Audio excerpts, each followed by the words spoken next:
Welcome to the future of ocean energy and hydrogen, the just transition to a safer world. This session draws heavily on the planning work done in the MARES TA at ADB. Thus far at ACEF 2022, we've heard some excellent sessions talking about oceans, energy and hydrogen. Notably, the session on Can the Pacific Save the World? And a session on future hydrogen societies in the Asia and the Pacific. In today's session, we're going to seek to answer questions faced by our developing member countries who need to achieve a just transition to a safer, non-fossil fuel future. We'll share some examples of this transition, which is happening now with technology we have now. We'll also discuss how we do this in a just and regenerative manner. Globally, we're in a problem at the moment because we've simply overexploited our resources in a linear way. How can we achieve just transition and regenerate our planet? And to what extent should we use ocean resources? This is the question we seek to answer in this session. It is my pleasure to hand over to the lead consultant on the MARES TA, Rear Admiral Retired, Nick Lambert. Nick, over to you.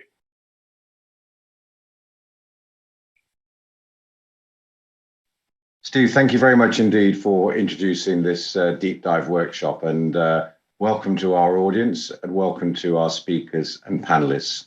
As Steve said, the idea is to identify how we can use our ocean and sea resources better, not necessarily to grow the use of them, but to do what we do at the moment in a rather linear and perhaps rather poor way, to do it in a much, much better way, a regenerative way.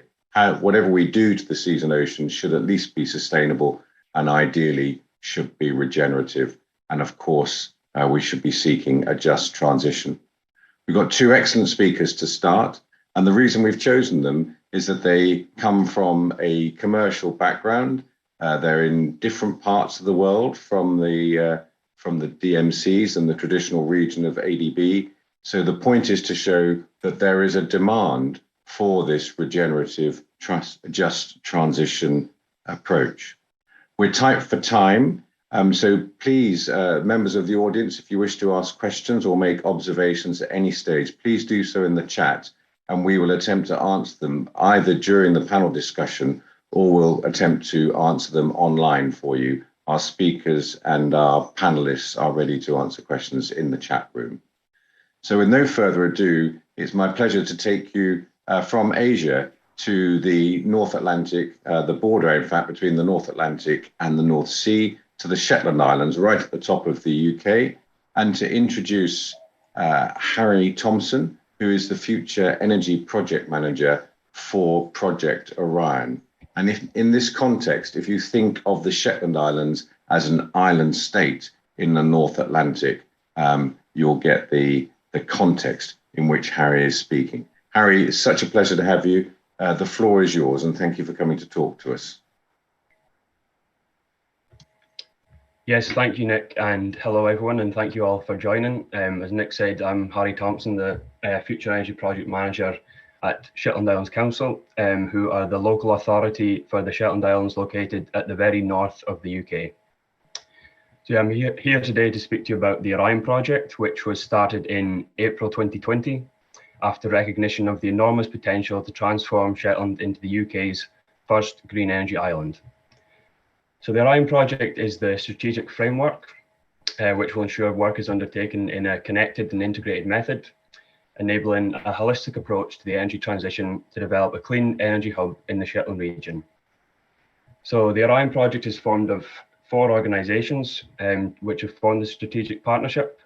Shetland Islands Council, who I've mentioned, the Net Zero Technology Centre based in Aberdeen, Highlands and Islands Enterprise, who are a government organisation here in Scotland, and the University of Strathclyde based in Glasgow.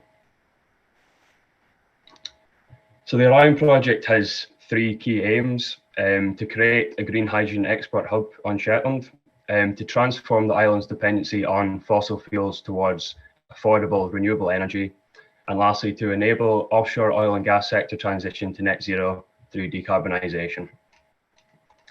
So through our activities, we hope to sustain and create jobs, reduce local fuel poverty, and help Scotland and the UK reach net zero targets. So why Shetland?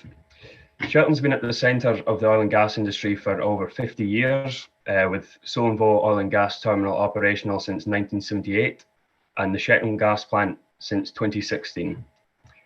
So we're including oil and gas in our framework. We recognise it still has an important role to play during the transition, and as such, an advisory group was set up through Orion, involving the major oil and gas companies to collectively work on operations for decarbonising operations. Shetland's also ideally located to harness both onshore and offshore wind, plus tidal power. There are several offshore locations where there's the potential to harness wind power to enable large-scale green hydrogen production. Also, you can see in the map there is an interconnector currently being built between Shetland and Scotland mainland, which will connect us to the UK electricity network for the first time. And we're also here based close to the Norwegian mainland, and there's a planned interconnector between the two, enabling potential access to Norwegian hydropower. So, as I've just been alluding to, despite its remote location, Shetland is very well connected within Europe, and is also next to some of the world's main shipping routes. So as you can see, we have a vast amount of offshore oil and gas fields connected to the island, along with associated pipelines. And this could lead to potential new industries in the future, such as carbon capture and storage in depleted offshore wells. So I'll now go on to speak about our huge renewable resource. I'll touch quickly on onshore wind, because as you can see on the map on the left-hand side there, if all planned onshore wind projects go ahead here in Shetland, we'll have about 700 megawatts of onshore wind capacity, which is more than 15 times our peak electricity demand. We also have some of the highest recorded onshore wind load factors in the world, with Borrowdale Wind Farm averaging over 50%, which is about double the UK average. We kind of expect offshore wind to be similarly record-breaking. We're very proud of tidal power here in Shetland. In 2016, Nova Innovation installed the world's first offshore tidal array, which currently sits at 500 kilowatts. It's connected to a Tesla battery to smooth output, and a couple of years ago, they added a water-to-wire electric vehicle charge point, meaning in another world first, there are now cars driving around Shetland powered entirely by the tide. Nova Innovation have recently secured an agreement with the seabed owners to locate a 15 megawatt array in Yellowsund in Shetland to expand their operations. So I've touched on offshore wind previously, but there are currently 2 seabed leasing rounds underway for offshore wind blocks in Scotland. You can see on the left-hand side there, the ScotWind leasing round. Successful bids were announced in January of this year, but there was no successful bid for the NE1 block, which is just to the east of Shetland, which could provide up to 2 gigawatts of renewable power. The reason for this was distance to the electricity market. There was wasn't really achievable to cable electricity that far into the local Scotland electricity grid. But in March, Crown Estate Scotland, who control the seabed, announced that that block would be part of a clearing process, which opened in April. So the Orion team have been actively engaging with pre-qualified, unsuccessful ScotWind bidders to provide a route to market for their electricity in the form of green hydrogen production on Shetland. So we expect a successful bid to be announced in the autumn. So on the back of the ScotWind round, a further leasing round called INTOG was announced, which stands for Innovation and Targeted Oil and Gas, and is aimed at innovation projects of up to 100 megawatts or projects that can help decarbonise oil and gas sector. So that's the map there on the right-hand side, and again, you can see Shetland is primarily located to kind of reap the benefits of this INTOG round. So due to the deep waters around Shetland, all these leasing rounds will require floating wind technology, which is still at an early stage with only a few examples worldwide. However, offshore renewable energy, such as offshore wind and tidal, is now beginning to advance, and challenges such as high costs and technical capabilities are being overcome. So we believe Shetland is in a prime location to reap the rewards of this and lead the way in achieving net zero. So when mentioning a Shetland energy hub, Sullivans is the region we envisage the renewable activity to largely be based. This is where the existing oil terminal and gas plant are located. So we hope this will reduce the impact on the rest of the islands, leaving the stunning natural landscape undisturbed. It's a prime location to be turned into a renewable energy hub. For example, there's large areas of industrial land which can be repurposed to build hydrogen plants. You can see the plant there, and there's still quite a lot of untouched land in still a brownfield site. Hydrogen export will be possible through reuse of pipelines and repurposing of the port of Solomvo. You can see there's 4 deep water jetties there on the right hand side. The terminal at Solomvo also employ a highly skilled workforce, and just next door in the top right there you can see Skatstad is an unused airport that closed in 2020.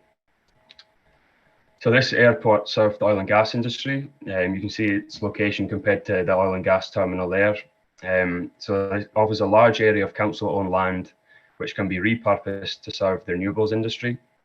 There's a lot of interest in the site, including from hydrogen producers, energy storage developers, and offshore wind developers. So we're working closely with all parties to make sure Shetland can fully benefit from future plans. Shetland's ports are key to the island, including oil and gas, fishing, aquaculture, and tourism, which are the main industries on the island. These ports need to be transformed to support new renewable industries, and opportunities exist to export hydrogen, provide clean fuel bunkering, and store and transport CO2, as well as supporting the offshore wind sector. So Orion formed a marine work group in September 2021, involving key stakeholders across Shetland's marine industry. The purpose of the group is to align future energy technologies and fuels with the wider Shetland marine sector. It involves 5 subgroups of vessel replacement, port and quayside infrastructure, marine fuels, supply chain, and community and communications. So all marine industries are represented, including transport, aquaculture, fishing, ports, and the local supply chain.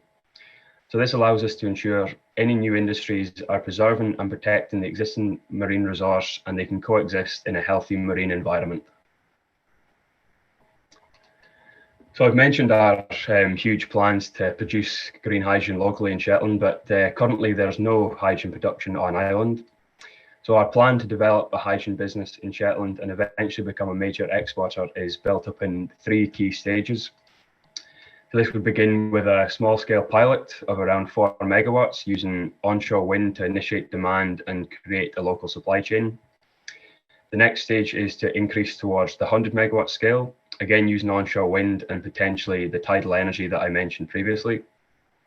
And then finally, utilising the huge offshore wind potential, we hope to scale up green hydrogen production for large-scale export through shipping or pipelines.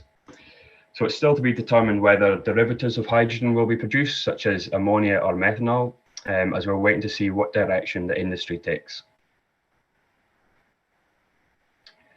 So we're also working side by side with our local supply chain to ensure local companies get the benefits of the transition and can position themselves to support these emerging opportunities.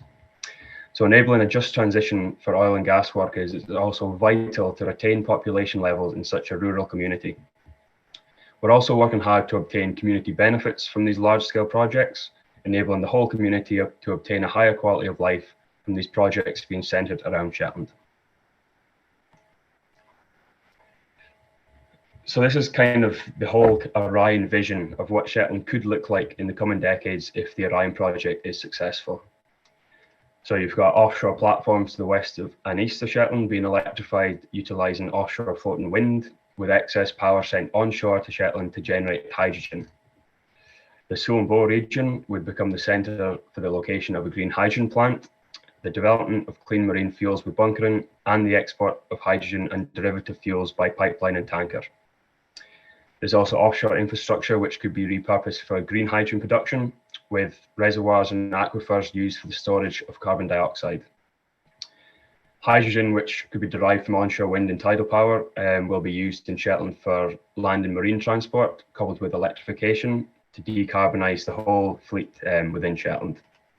And finally, the ports would become hydrogen and clean fuel export hubs, along with supporting the offshore wind sector. So we believe a healthy marine environment can exist that involves oil and gas, offshore wind, tidal and hydrogen production, and all the other associated activities. So the Shetland Islands Regional Marine Plan, which is the report on the left-hand side there, presents a comprehensive picture of the marine environment around Shetland.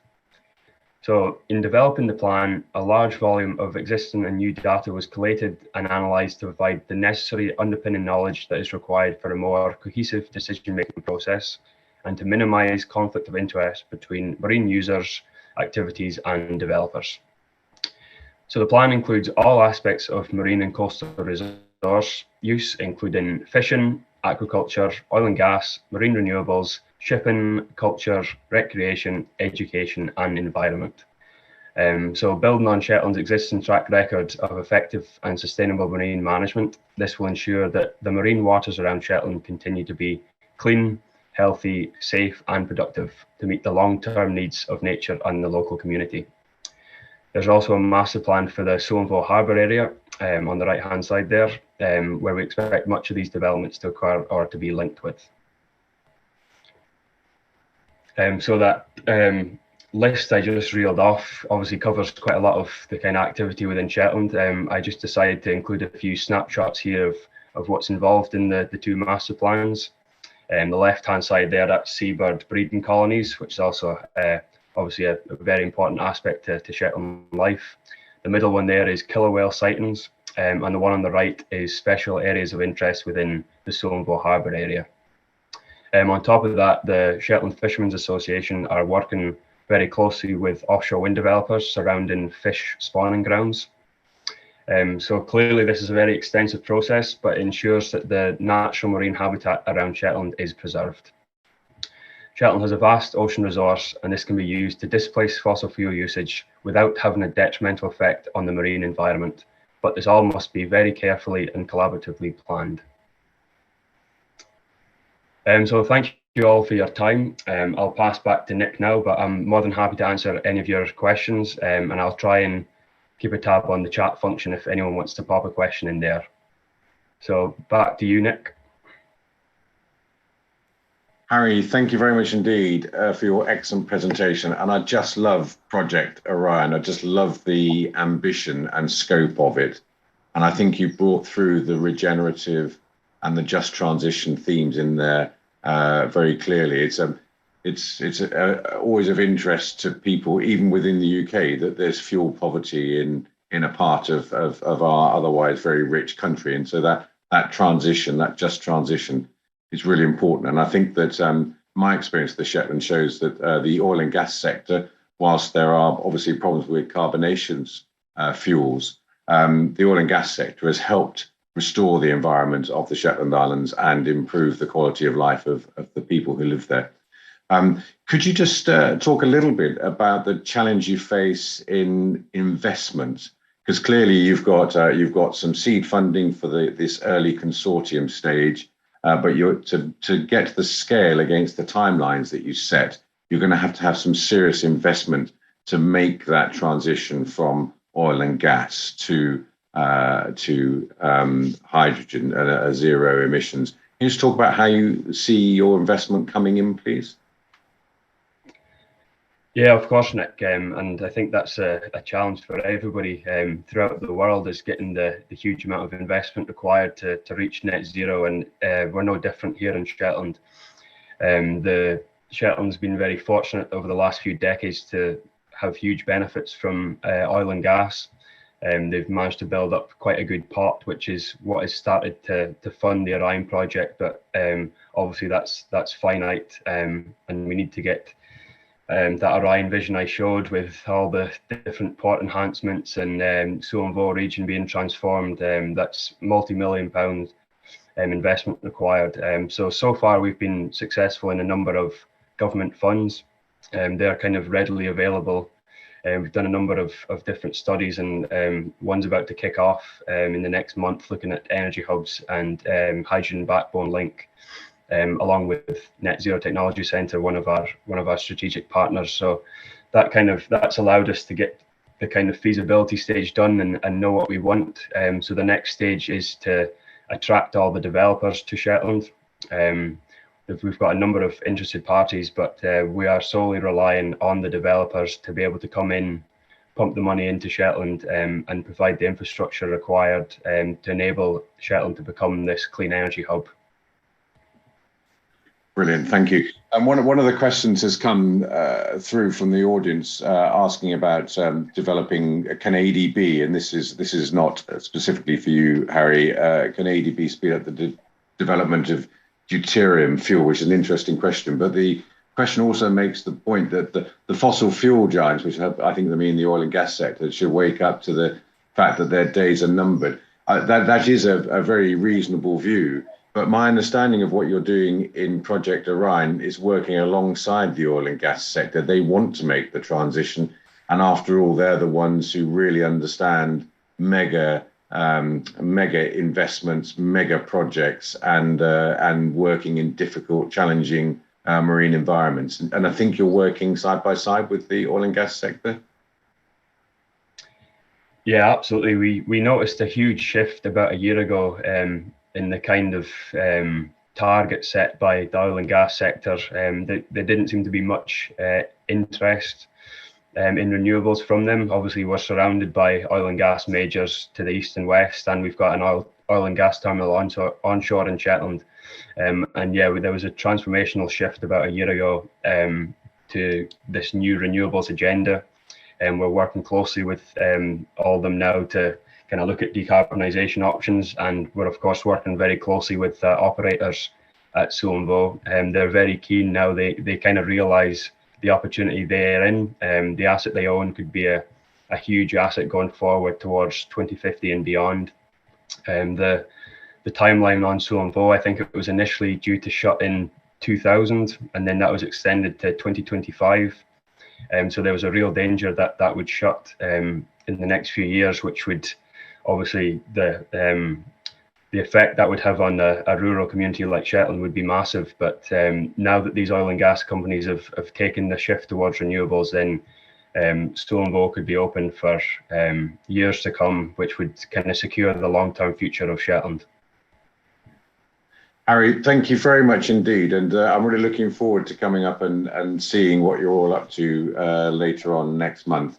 There is already a question about the organisational structure for Project Orion, which perhaps you might answer in the chat when it comes through, please. But from this end, a very large round of virtual applause for a cracking presentation and a very, very ambitious and exciting project. Thank you very much indeed.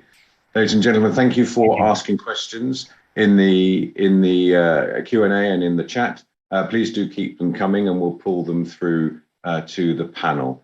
So it's now my pleasure to introduce Ferhat Akuna, the General Manager for Navtech, which is a marine engineering company based in Istanbul. I first heard his presentation about a month ago, and I'm very excited about the concept of this zero emissions electrical approach. And in particular, this is a commercially orientated company seeing a demand for a zero emissions electrical approach. And it is, zero emissions electrical approach. And it is morphed into this Z-port concept, which sits very much in this idea of a regenerative approach based on renewable energy. Ferhat, thank you so much for joining us from Istanbul and to give us your presentation. The floor is yours. Thank you.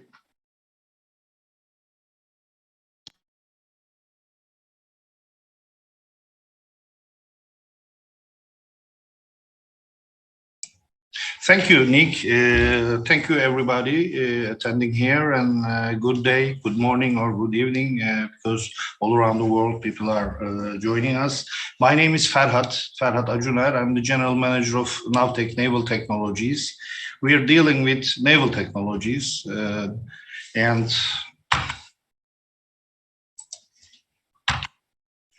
okay. What we have achieved, first of all, as Nick mentioned, ZTUG is a trademark zero-emission electric tugboat, the world's first fully battery powered, rechargeable harbor tugboat. We have developed, designed, and built it 2 years ago, and for 2 years she is on operation very successfully, and we have been awarded 3 different international awards with this project. This is apple of our eyes, let's say that. And these 2 years, I would like to explain you about the success of the boat, because it was a very suspicious project from the very beginning, very early project for zero emission approaches. But the OPEX savings came out better than our expectations. I mean, fuel cost regarding to MDO, fuel very same ones, 50%, and maintenance and repair costs around 80% less than conventional tugboat. So it is really proven, and it is still continuing on her duty successfully. But once we began with zero emission boat or ship, let's say, projects on that manner of lithium-ion batteries and so on, of course, we couldn't stop there, and we continue with charging stations. This boat is fully charging from 0 to 90, let's say 10 to 90% charging is 52 minutes only. So it's very efficient. So we have developed a quick charge station. Then we entered into the electrical infrastructure problems as an engineering company. And then we developed a spectrum of ZTACs. You can see on the screen right now, 5 tons bollard pull to 80 tons bollard pull right now ready in our engineering department. And we are now continuing with 3 more ZTACs for some tugboat operator companies. And then after, it's towards us to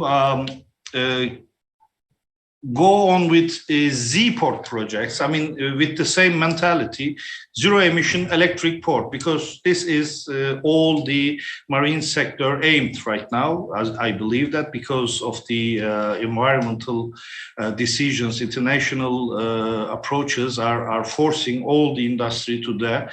So now we are developing, and now we are even commercializing some of these Z-port projects. It is very clear Z-port is the same. I mean, zero emission electric ports, port facilities, totally electrified, and then all the services by electric power and renewable energy integration and so on. And then we have a port having no emission at all. Now we are continuing with that. Let me give you just very well known, but let's repeat how a port goes to a zero emission port. First, renewable energy sources. It can be wind or it can be solar. And it is very easy to integrate it because the port facility is mostly located efficient places for wind and solar. And also everybody knows that the electric system, grid systems are allowing almost all the countries grid in, grid out applications. I mean, you can, make your power plant investments everywhere in the world. So then what we added, the storage facilities. I mean, this can be lithium ion or this can be electrolyte, I mean, liquid battery systems, but this is necessary for the intermittent renewable energy power production because this is not continuous. So you have to have some energy storage systems. And also, if you have such a port having this renewable energy sources and storage systems and so on, future ships will be, this is our technical opinion, in the near future, the ships will be totally electric driven. I mean, the propellers will be turned by electric motors. And the energy will be, if the short voyages, this will be by battery solutions, and longer ones, long ranges, by hydrogen, I believe, because we must not burn something, including LNG, hydrogen, metal, whatsoever, but we have to use, I believe, FCs, fuel cell systems, and so on. So we have to have an infrastructural electric bunker line. And as we have developed already, this is a proven technology, ZTAX for the port, because ports emissions mostly coming from tugboat operations. They're quite strong, powerful boats, and they're running very densely. And then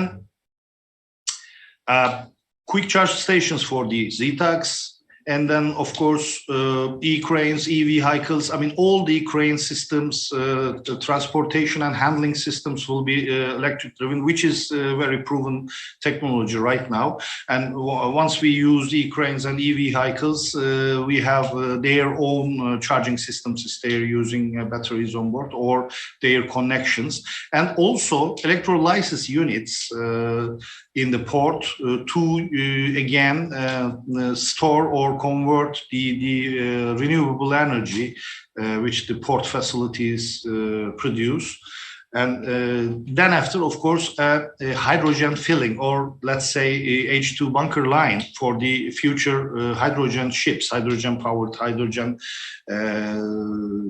using ships.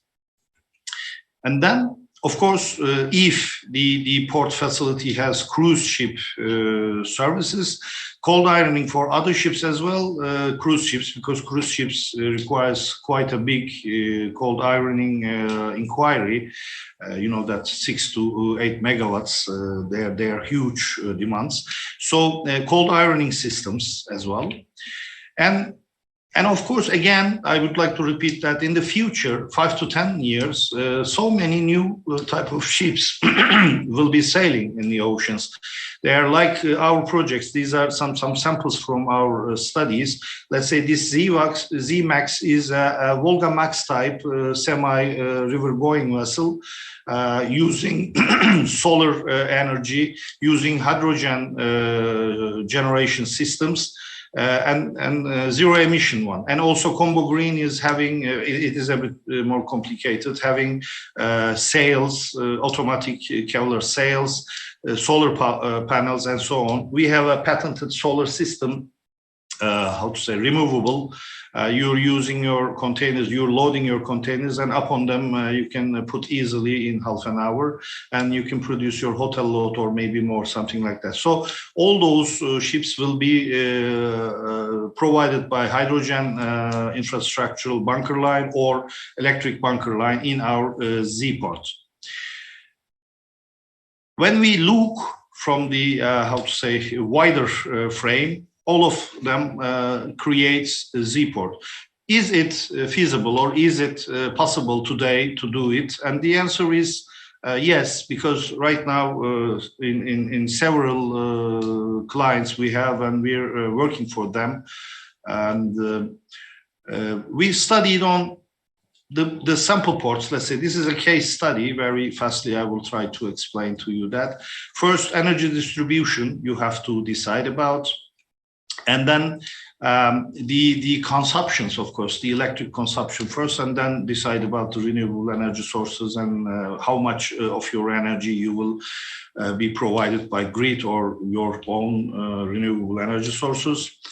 And when you go to the renewable energy generation facilities for your port facility, again, I would like to repeat that this doesn't mean that you have to do them on the port area, but you can do it somewhere else as well, according to the energy politics of the related country.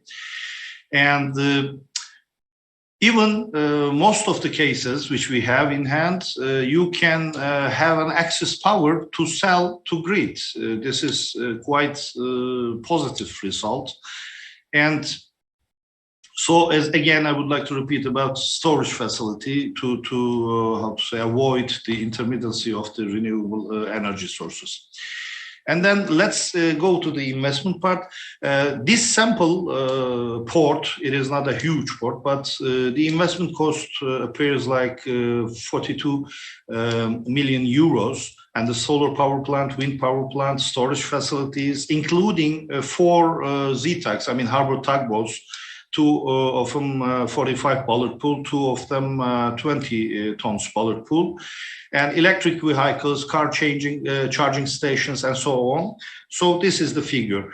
And when we go over these figures for return of investment, electricity saving, electricity sales, because you have an excess power to sell as you're using a storage facility, this is very easy to plan. And the cruise vessel sales, which is very important if the port facility has a cruise vessel service station. And then when you go over all those things, the financially, commercially, this is feasible. And besides this advantage, carbon emission savings are amazing. I mean, 15,000 tons per year, you're saving carbon emission. And NOx is 2.5 tons per year for this sample, let's say, port. And the total investment is like that, and annual income is calculated like that. Of course, this is a preliminary feasibility study, but it shows that we can go on. And now we are continuing. And return of investment shows itself less than 5.5 years, together with so much emission savings. So this shows us that this is possible, and some, especially beginning from the smaller ports, regarding the smaller ports, the ports can go on with this way to decarbonization themselves. So we are doing this engineering studies, and we are ready to continue for more port facilities, shipyard facilities, and so on. And thank you for listening. Back to you, Nick. Ferhat, thank you for another excellent presentation. And again, I just love the concept of the Z port. Now you gave us you told us that you started with the Z tug. That led to clients saying, can this be developed for our wider port? And within that, an acceptance on the part of the client that there was a premium. It's slightly more expensive to build a Z tug, and therefore it requires a greater investment. But of course, they're approaching it from the environment point of view, and they want to go to a zero emissions approach. So they seem to be prepared to pay the premium. And your case study there, in my memory, is based around an island state. And of course, many of the member countries of the ADB are island states. And quite often, the main port is also the capital city of the state. So you're actually going in at the core or the heart of the economy of an island state and their associated marine space. And so could you just talk a little bit about that demand that you're seeing from clients, people saying, countries saying, we would like to adopt this approach? Are you seeing that as a growing demand, rather the same way as Harry is seeing this move from the oil and gas corporates to renewable? Is this a demand that's growing for you? Yes. I mean, from the very beginning, I told you in some chats, maybe you remember that we were not aiming to go on with port decarbonization projects and so on, but now there is a demand on it. The demand first came up an island country to study on their decarbonization, beginning with port. I mean, this is a theory of change, let's say, because we started with ZTAC only. I mean, just a zero emission harbor tugboat, and then infrastructure, and then the port, and then the city or island itself. There is a huge demand, and the international discussions about the environmental issues are forcing this demand to grow up, Nick, I believe. And we feel it right now as a engineering company, because each couple of weeks we have another inquiry to study on.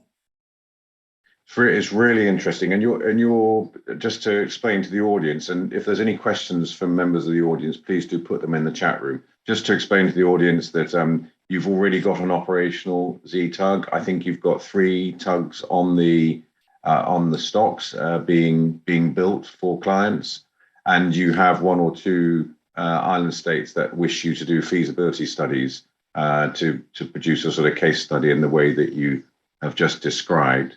And how do you see them bringing investments in? Are they using just government money, or are they working in consortiums, a bit like the Orion Project, within their countries to create a Z port?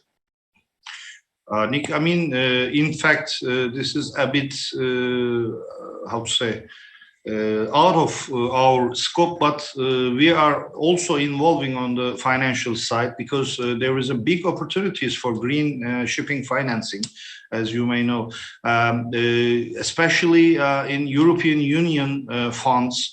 Even we have published a book as Navtec. I mean, the name is Green Shipping Finance, including 10 years in front of us. Yeah, Nick has one. It's excellent. For the 10 years coming up, all the grants, subsidies from the EU and some other countries about only green shipping, very good opportunities financially over there, and we can help them, because EBRD and some other banking groups we are contacting with, they are really ready to support so many investors to go with green shipping, because this is a important problem, and the governments, as far as I can see, hand in hand try to go this green path. And but of course, I'm not sure about the huge projects. I mean, moreover than 200 million euros or something like that. But smaller than, I can even say that the finance is almost ready with very good conditions, because I have the numbers and I can help if somebody is wondering about these things, as mentioned in this book. But the finance is, I can say that there is a ready funds for the especially medium-sized and smaller-sized investors ready to go. Thank you, Ferhat, and I really enjoyed reading the book. It's actually something you can read over coffee, which is a good thing, and I'm sure that Navtec will make it available to ADB on the website. By the way, sorry, I interrupt you, but by the way, the author of this book is joining us, Mr. Sarıgül Gürdoğar. He's a panelist as well, and you can ask more, how to say, complicated questions to him, because he wrote the book. Thank you, Gür. Thank you for that. Yeah, I was about to say, and thank you for the prompt. So just in the last couple of minutes, Ferhat, the case study and the numbers in there. So the Green Shipping Finance book, which I'm shamelessly now publishing for you, goes in much more detail. But the numbers are almost too good to be true. They just seem so reasonable for a Z port in the case study. But what you're saying is that they're based on a very carefully thought through feasibility study, I think. You said that it is very good to be true, but it is true. In fact, this is a bit, how can I say that? It's shown worse than really what was the calculations, because normally we found out 4 years or something like that, and then we put some renewable of batteries and so on, which are normally we may not take into consideration because of the technology developments, because after 10 years, most probably the same size of batteries will be maybe 1/3 of the price and something like that. But the calculations are correct, and of course each case is different about a port facility, bigger, smaller, or having some different terminals and so on. But it is really true. This is really good, how to say, takeout for us. Why? Because these calculations, Nick, having normal industrial electric rates. I think that the industry, all international industry, must press on the governments for some subsidies or for some reduced energy prices. Then these feasibilities are better and better. Then this is, again, I would like to repeat that industrial rates used in the calculations for the electric power, which are not cheap today. Even time to time, we are calculating and we are fearing about that it is go over with the fossil fuels. But if there is an incentive arose about the rates, it will be better even. Brilliant. Ferhat, thank you very much indeed. I really enjoyed listening to your presentation in Antwerp the other week, and it's just as stimulating this time. Another big round of virtual applause for you. You've already had a compliment in the Q&A, as has Harry. So thank you very much indeed to both our keynote speakers, showing that there is a demand from the, let's just say, the blue economy community out there, from island states, from coastal states, for these sorts of technologies and this shift to a zero emissions future, particularly the regenerative approach that we talked about. It's now my pleasure to introduce our panelists. Their CVs are on the website and have been published beforehand. Pierre Rousseau, who's a wizard in sustainability and finance. Christine Chan, who's similarly a wizard in finance, working as a senior advisor in ADB. Alex Rogers, somebody I've worked with for many years now, frighteningly, Alex, it seems it's got to be about 10 years now, Director of Science at Rev Ocean and a renowned marine environmentalist. And Monica Verbeek, who is the Executive Director of Seas at Risk, unfortunately is suffering from COVID. So we're very, very lucky to have Gerdegar Saragul, who is the author of the Green Shipping Finance book that Ferhat mentioned, joining us. He is I'm going to use the general expression, a marine conservationist. And just to give my panelists a heads up, I'll be coming to Alex and Ger to start with, because I just want to set the context a little bit with the views of Monica, Executive Director of Seas at Risk, who is very supportive of the regenerative and the just transition approach, and particularly likes this regenerative blue approach that's being adopted by the Mares project, which ADB has been developing. And she welcomes that as a means of restoring our seas and oceans and ensuring that we have well-functioning, thriving ecosystems and healthy seas. That's what's needed. But she goes on to say, however, we have to be careful with the idea of a growing economy. Currently offshore, and I'm now quoting, currently offshore wind parks are not replacing fossil fuels, but they're adding to existing offshore oil and gas operations as they're filling the gap created by increasing energy demand. And of course, wind parks have much less impact on the environment if they're properly placed than offshore gas, but they do have impact and they do take up space. So the point she's making is that we have complicated, complex sea basins surrounded by countries, and we're putting more and more infrastructure in there. And therefore, we've got to be very, very careful about the impact on the environment. She goes on to talk about deep sea mining and so on, which everybody has huge concerns about. So what she's really concerned is that to see this transition from Steve's point of a destructive, extractive blue economy to a regenerative blue economy, we've got to adapt our activities at sea, and we've also got to adjust our economic model from one that's based on overconsumption and growth to a model that's based on a more balanced sufficiency, supporting social needs and within ecological limits. That's quite a lot of transmission there, but the point I wanted to make was that there is this very, very important environmental element. And I'm going to start with Alex and just ask Alex to make some observations on that, please, and particularly in the context of the Orion and Navtech presentations. And then we'll ask Ger to respond to that and just have that little conversation around the environment to start with. And we'll move on to financing and how we bring the big investors into this regenerative approach thereafter. So Alex, may I ask you to make some observations, please? Yeah, thanks, Nick, and thanks to everybody for listening today. Two really interesting presentations. I think my, real take-homes from the Orion project, aside from it being a very exciting renewable energy project, was the care that that project is taking over harmonizing those developments with the natural environment around the Shetland Islands.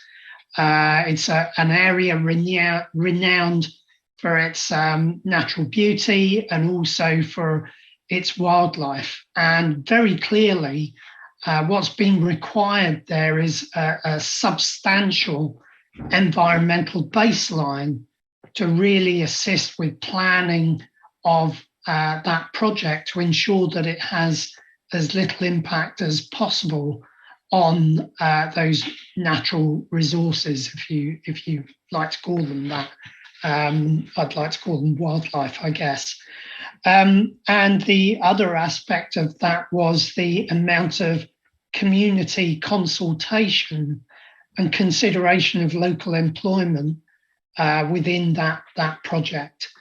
So for me, it really ticks the three keystones of blue economic development. So it's regenerative, it's economical, so it's making money, but it also takes into consideration the natural environment and people as well. And those for me are the three cornerstones of a blue economy. The economics work, it works for nature, and it works for people. Brilliant, thank you. And Gur, your background in marine conservation, perhaps you'd like to observe on this aspect of. I just have this sense that we don't manage our seas and oceans very well. People are waking up to the fact that they need to be, and as Alex says, projects like Orion are bringing in that community consultation and ensuring that they're thinking about the environment. And I'm guessing that that's exactly what you're seeing around Zport and the projects that you've been involved in. Well, thank you very much, Nick, and also thank you for the two great presentations, also comments of Alex, which I fully agree with what he's already mentioning it. And I think I would not really say much on what Alex is saying about the projects and approaches. Is that in fact that today I will be much more speaking on behalf of oceans and biodiversity and ecosystems, where I've been already working on those conservation issues more than 35 years. And my first career was started as a conservation activist on the protecting the marine turtle nesting beaches in the Mediterranean coast of Turkey. And since then, what we see is that our pressure mostly comes from the terrestrial human activities. That there are a lot of pressure on the seas and oceans, also inland waters, or waterborne ecosystems. And mostly we haven't really realized because we were not living in. But today, I think we are really suffering with the huge decline of biodiversity in the marine ecosystem, also in terrestrial ecosystem. And experts are estimate that 1 billion species are going to be extinct soon in coming decades. And this is I think, alarming situation. And we're on the edge of biodiversity crisis and also ecological crisis. On top of it, all the human activity-related changes in the planet, yes, it forces a lot of problems like climate change, and which has a huge impact on the marine ecosystem and other ecosystems, but especially on the marine ecosystem, because what we see is that a lot of changes in the ocean streams and a lot of changes in the reefs and all productive marine ecosystems linked with the local community in fishery, and plus so many different human activities. But we are very much dependent on the marine resources. And within the sort of these fast changing of the energy needs and energy choices of the world, now a lot of focus on the turns onto the oceans and blue economy. Where I really see is that there is a need for international collaboration and coordination, taking into account all those, just transition periods. What you call is taking into all elements of the ecosystem services, trying to develop ecosystem-based approach involving all the elements of the ocean beneficiaries, like even with the biodiversity, local people, fishermen, all other human activities together with them, in order to not to make the mistakes that we have done in the past. Most of our terrestrial ecosystems have been severely damaged, and also similarly to our marine ecosystem. And therefore, I think this technological advancements, which I'm at the moment thrilled to be part of it, like a ZTAG, because their objective is to combine the technological enhancement together with the sustainable development and circularity for the planet. It's a kind of, at the end of I think, all efforts that all the conservation is putting in for more than 50 years now, together with the technology, will be serving to support the sustainability of our life forms on the planet. Therefore, I think I see the linkages very clearly, and I think if we carefully plan and they integrate all the elements of the economy and all the ecosystem, that we could achieve true sustainable living for our planet. This is just to make my point about the whole thing on behalf of oceans. And thank you, Nick. The floor is yours. Thank you, Gern. And that vision, that positive vision, is something that we all need to have in mind. I'm going to come to Pierre in just a moment, but just before I do so, back to Alex to say, Gern made the point about this massive decline in biodiversity, and I just wanted to ask you, Alex, whether, and this is a rhetorical question almost, do we have enough information to understand the state of our seas and oceans yet? Or do you see that projects like Orion and Zport and anybody else who's doing anything at sea should be gathering data to contribute to our global understanding of the state of our environment and our marine biodiversity?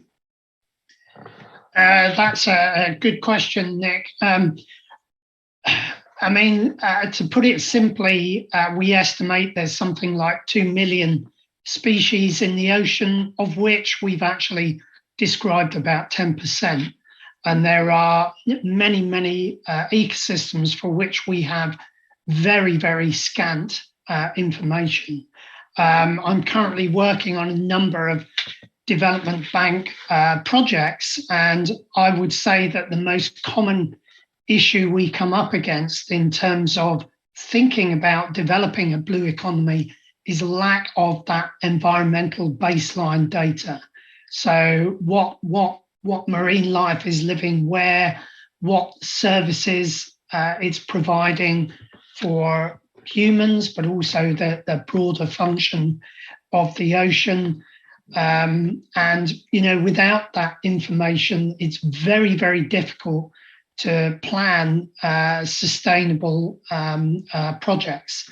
Because, of course, the risk is that you place infrastructure, you undertake activities in places and in a manner which damages that diversity, and likewise for the health of those ecosystems as well, that those data are very often simply not there. So I think there's a very strong message here that to really develop a blue economy in a sustainable way, you've got to have those environmental baselines, probably through some form of strategic environmental assessment. And that does entail spending resources to gather that information. But again here, maritime industries do have a role to play in terms of making the data that they gather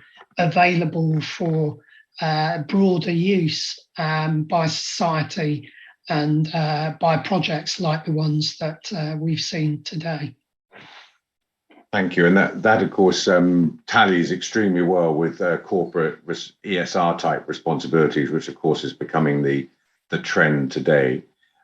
Thank you, Alex and Ger, and please do chip in as the conversation continues. I'm going to come to Pierre now. I'm leaving you last, Christine, because I want you to talk a little bit about ADB and what ADB is doing around this thing, and I'll prompt you. But if I may, I'd like to go to Pierre, because Pierre's got a lot of experience in sustainability and finance, and I know, Pierre, that you're working on some very interesting marine environment related projects which have community benefit, but you also understand the issue of getting people to invest, or why terrestrially minded investors don't understand the seas and oceans and don't invest yet. And so I wondered if you'd like to just draw on what we've heard this morning, the observations of Alex and Ger, and then just sort of transition us from that environmental perspective into how do we finance some of these fabulous projects that we've heard about this morning. Please. You're muted at the moment, Pierre. Yeah, thank you, Nick. Thank you, Nick, for this link.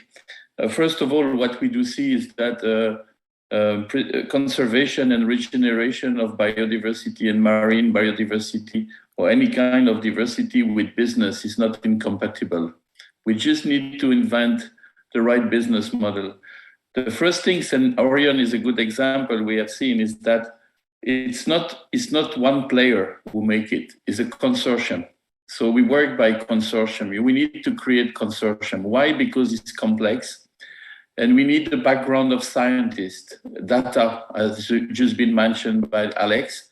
So non-project can be done or can be started anywhere if there is not the deep background of analysis, what is scientifically and economically, but also socially viable. So we need to link the three. And to do that, you cannot be alone. You need to create consortium. And some of those consortium, more and more, can be private, but they can be also private and public. So all the example that we can see, which is successful today in that space, it's the result of a consortium which has been built up. And the most difficult part probably is to build a consortium, is to bring together the scientists, is to bring together the businessmen, is to bring together the communities, is to bring together the players that will be around. And the people need to agree in advance about what they would like to achieve. So this is critical.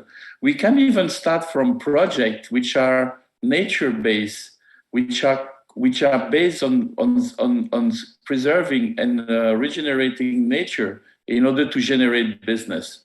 You don't need necessarily to start from the business. And this is, I can give you an example. For instance, I work on the renovation of a lake which has been completely polluted in the Mediterranean, where there is no more fishing. The fishing is dying because the pollution of the lake. So there will be a project of renovating the lake. So that means dredging properly the lake in order to restart the fishing and to put back nature where they have to be. So all this is done between scientists, is done with the dredging companies, done with the government in charge. It's the consortium which is putting that in place. And what will be the result? The result will be that the lake will generate regenerating fishing. So that means if we put in place a sustainable fishing, because the fishing that you will put back has to be sustainable and not to do any kind of fishing by drying the stock of fish. So you need to organize the fishing after that. So it's not just to renovate the lake, but it's also to manage the concession of the lake after, in order to make sure that as many fish you are fishing, as many fish will come back. And then you can start to use the nature as a real economic value. This project will give job to 150,000 people, and it will completely rebuild the city, and it will be completely restart to do like the Orion Project. We will redo the vessel, we will redo the port, which will be electrical, etc. So we will rebuild something that will be in line with what we would like to preserve, and even more, regenerate. So what is also interesting to see here, to make projects like that scalable, because scalability is also important. We have seen all the projects presented today are scalable, and we talk about scalability. We need to cooperate, we need entrepreneurs, we need people who bring talent, who bring expertise.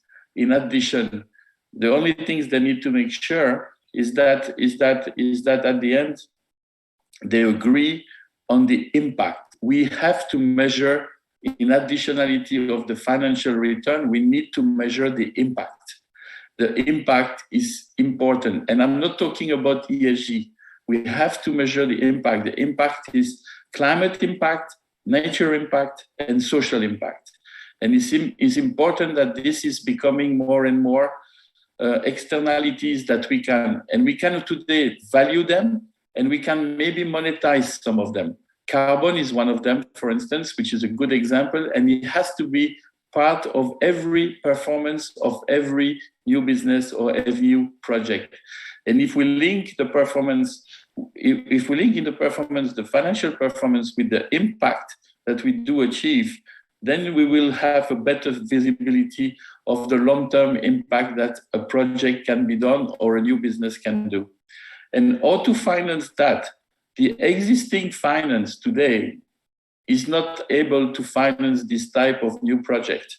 What we have to do today in order to make it, we have to create blended finance. We have to bring different sources of finance today. And there is no platform to promote blended finance today. Banks have less and less impact to finance long-term projects. Why? Because they have constraints which has been put by the regulator. They are finance people.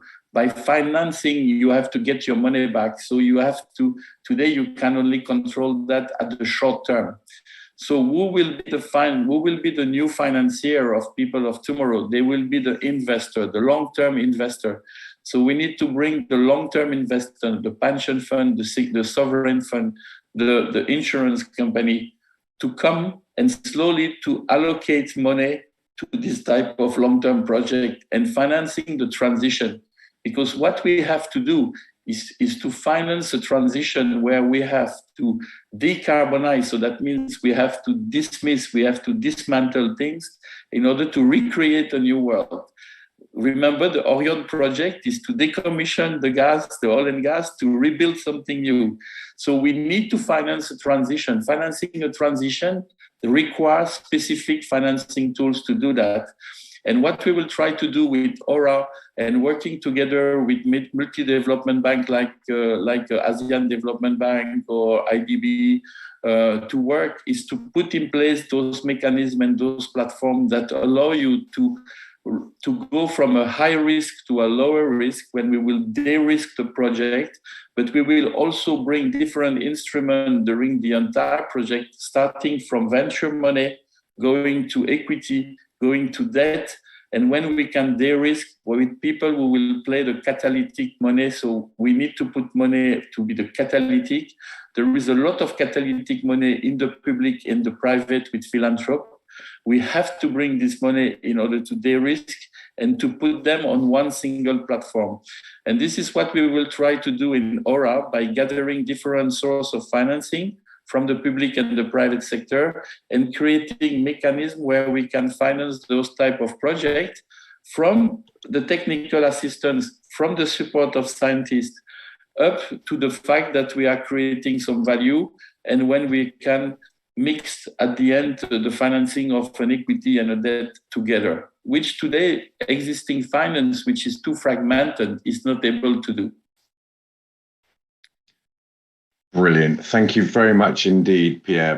Pierre mentioned then their Aura. Pierre works with Aura, which is the Ocean Risk and Resilience Action Alliance, and kindly was introduced to me by Karen Sack, who's the director of that alliance. I love the vision in there, Pierre, and I've got such clever people on this panel that you don't need a moderator at all, because you've just given me the most perfect segue into Christine. Christine, I know that your role is finance, that you advise on finance in ADB, and we've talked offline about the importance of agencies like ADB to reduce the risk or to demonstrate that things can be done to put finance in place before perhaps the big corporates come in. So perhaps could you just reflect on what ADB is trying to do around the regenerative and the just transition approach, and how you see that linking to the blue economy? And I also think in our conversation probably yesterday, we talked about the importance of the blue economy not being in isolation. The coastline is not a boundary, it's part of the global economy. Perhaps you could elaborate on some of that, please. Yes, delighted to. Thank you very much, Nick. And thank you everyone for sharing your very important perspectives and sharing your work, very important work to advance and grow the blue economy. I think we all recognize that the vast potential of ocean energy.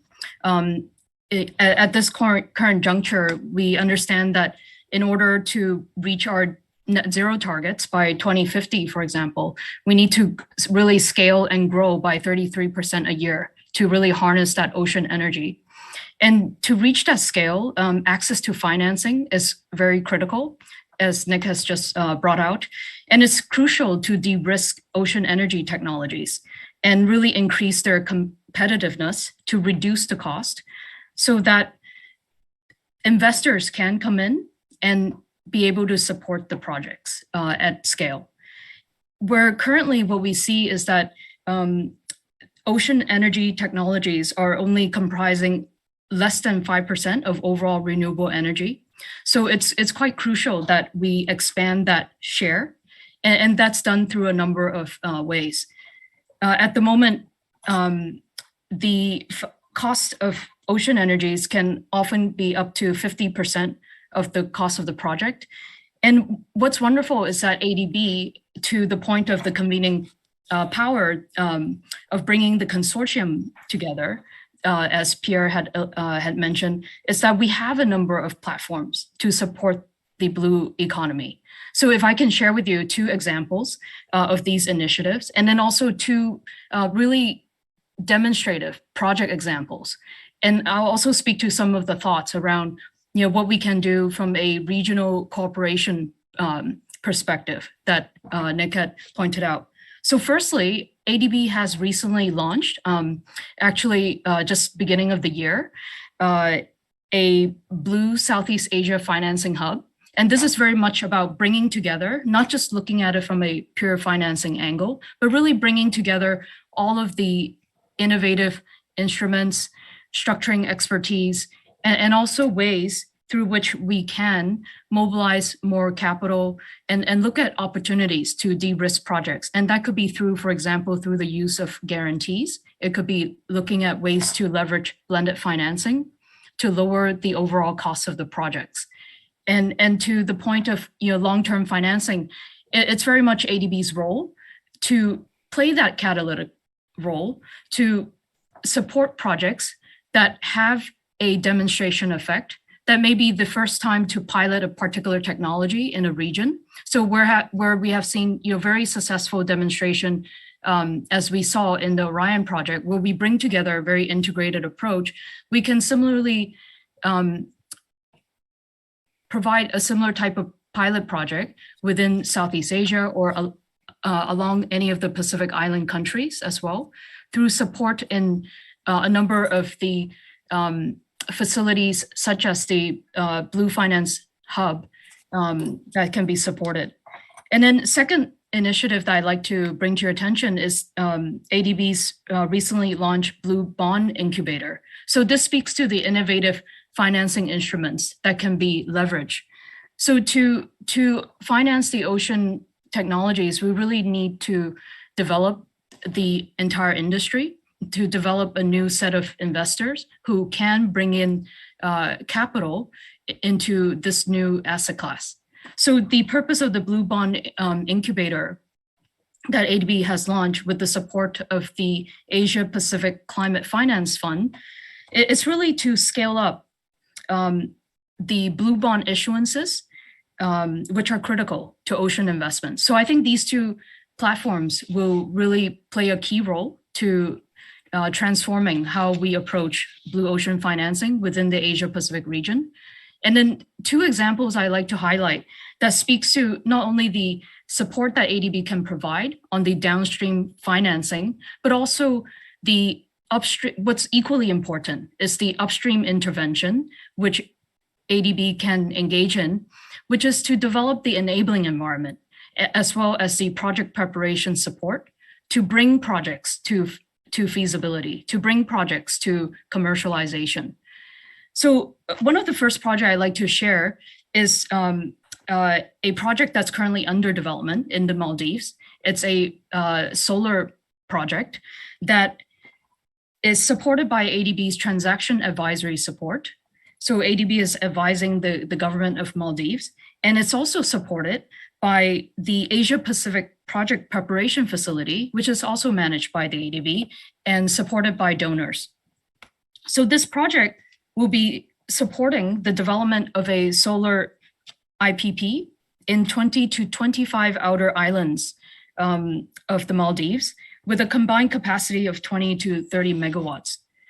And what's unique about this project is that it's taking a portfolio approach to finance a portfolio of 1 to 2 megawatt of solar projects comprising of solar that are both on land, rooftops, as well as nearshore lagoons. And I think this hybrid approach of looking at, whereas in the case of the Sheffield Orion project, we do see this combined surf and turf approach. And I think we really need to consider that for the upscaling of ocean energy. There's vast opportunities, for example, to repurpose assets, existing offshore wind and existing floating solar systems that are already installed, and to incorporate tidal turbines into those hybrid renewable energy system. Those are ways to bring down the cost and to address potential high risks associated with new technologies being deployed in new sea conditions within the region. And another project I'd like to share with you, speaking to the point of how we leverage blended financing, coincidentally, it's also another project in the Maldives where ADB, through a what we call a private sector window, have been able to support the of financing to SMEs, small, medium enterprises in the Maldives to support blue economy ecotourism. And this blended financing takes not only ADB's own balance sheet financing, but also takes concessional financing contributed by the Canadian Climate Fund for the private sector. And this is financed through ADB's private sector window. So the ADB private sector window, which is a 67 million concessional facility, can also support other types of regenerative ecosystem financing projects that we're discussing today, where we take into account financing of a combination of ocean energy, fisheries, agribusiness that are well integrated. So I'd like to share those two examples with you. And then lastly, I think what's important to consider from a regional perspective is that in order to bring down costs, it would be pertinent that there is a development of a regional supply chain as well, in order to bring down the overall costs of the technologies and the equipments that are needed for supporting the ocean technologies. And then also being able to have have regional cooperation amongst developers and co-financiers into such projects. Over to you, Nick.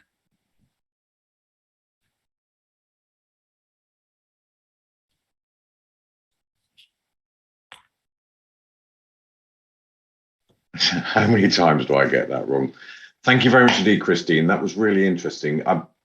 We're going to have to finish the panel now, but just before we do, could you just say quickly at that sort of the strategic level you work at, are you seeing terrestrially minded investors beginning to understand this opportunity in the blue economy and the opportunity to regenerate the marine environment? Are you seeing a pull, a bit like the pull that Furhat is seeing from clients? Yeah, absolutely, Nick. So what we see is that there's been good examples of commercial financing going into offshore wind projects. So where there's certain push and pull elements that we're seeing. So one, of course, is with increasing land scarcity, the increasing costs associated with other types of renewable energy developments, such as solar, it is driving developers to explore new sources of renewable energy. And so there is this push to look at alternatives, including ocean energy that also expands to green hydrogen, offshore wind, tidal energy, as well as floating solar. So what we have so far is different types of installations for specific technologies, but what we're not yet seeing and will be well supported through a number of the initiatives that ADB is supporting is an integrative approach, especially through the MARIS project that is being supported, where we do see a integrated regenerative ecosystem type of financing. So I do see that there is an increasing shift in mindset, although more awareness is needed, as well as more policy incentives by the government, as well as support from the financing side is needed by all the players within the industry. Brilliant. Thank you very much indeed, Christine. You can tell, ladies and gentlemen, from our audience, from our panel, that we could carry on talking for the next hour or two. We need to stop for coffee in between. Sadly, we don't have that time. So it's now my pleasure to introduce Karina Barket. She's a senior research fellow at the Stockholm Environment Institute, and she's very kindly agreed to make some closing remarks. And she's going to take the rich tapestry of conversations we've had this morning from our keynote speakers through our brilliant panelists, to whom thank you very much indeed for your contribution, and close for us. So Karina, with no further ado, from Stockholm, the floor is yours. Thank you so much. This was a great panel, so I'll do my best to say something smart after so many smart comments made today. As countries increasingly turn their attention to the sea for diversifying their economies and ensuring the critical provision of services, we realize there is an urgent need to radically change the way we think and use the ocean, away from a blue growth-based approach and towards a sustainable blue economy. But the increased industrialization of the sea is happening in places with already intensive economic activity in fragile but very crucial ecosystems. Along with the high ambitions to reach the 30% target of conserving marine space, an expanding marine economy adds pressure to the governance of common resources. And this demands an assessment for how multiple goals are going to be realized more effectively and sustainably. I think that the regenerative approach to a blue economy proposed in today's session is fundamental to ensure the sustainable use of our seas. But as highlighted by our panelists, there are challenges that need to be addressed. Monica's message highlights the risk of blue washing, where clean interventions are used to power dirty ones. This is not going to help us transition. Rather, it's going to help sustain the same unsustainable economic paradigm. I think Pierre highlighted that though investments in our seas are increasing, most investors are not yet investing in sustainable marine interventions.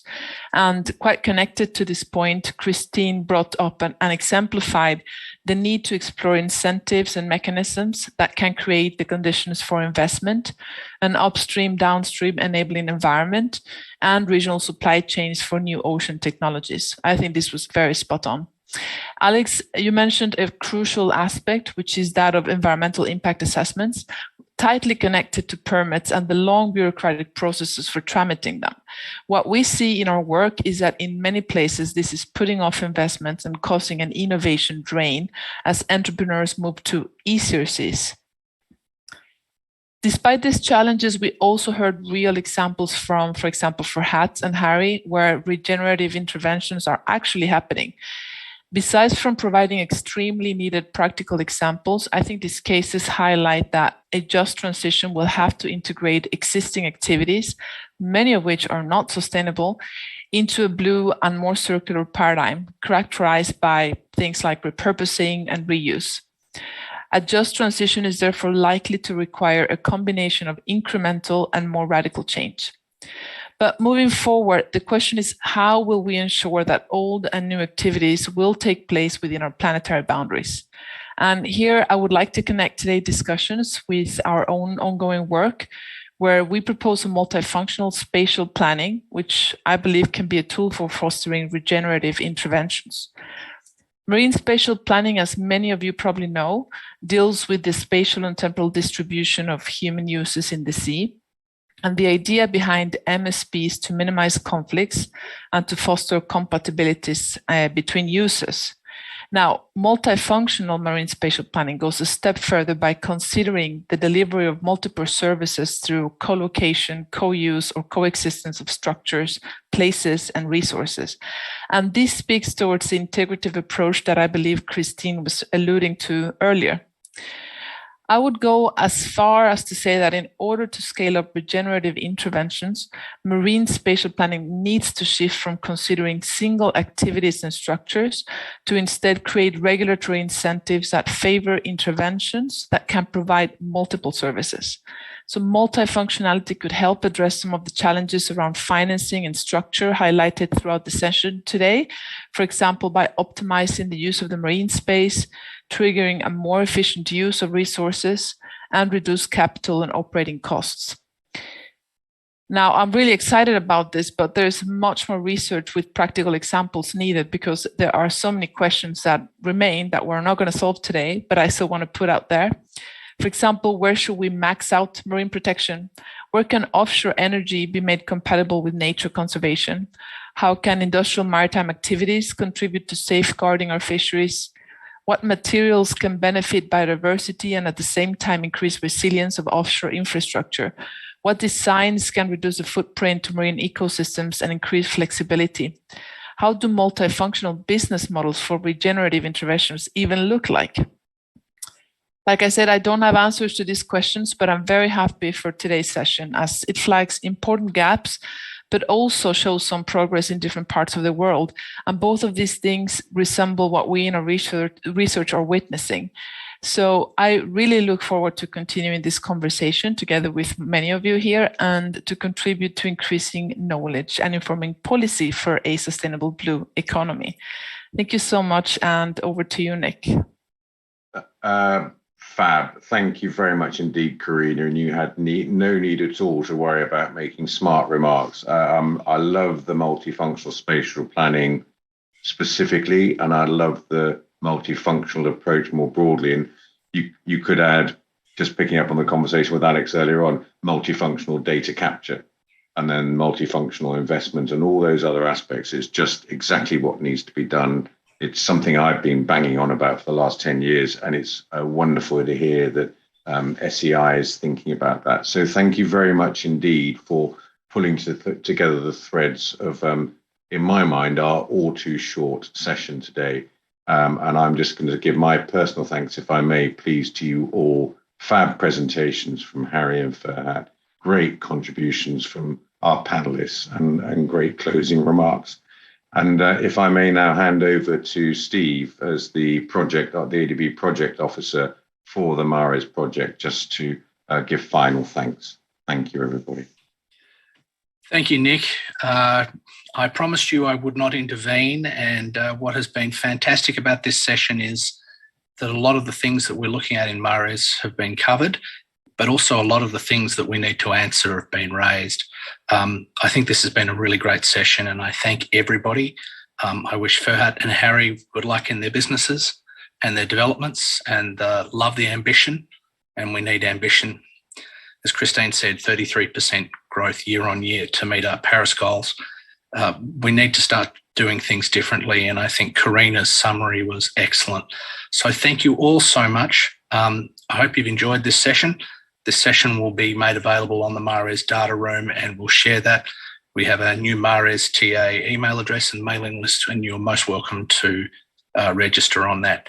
Thank you, and thanks a lot. Bye-bye.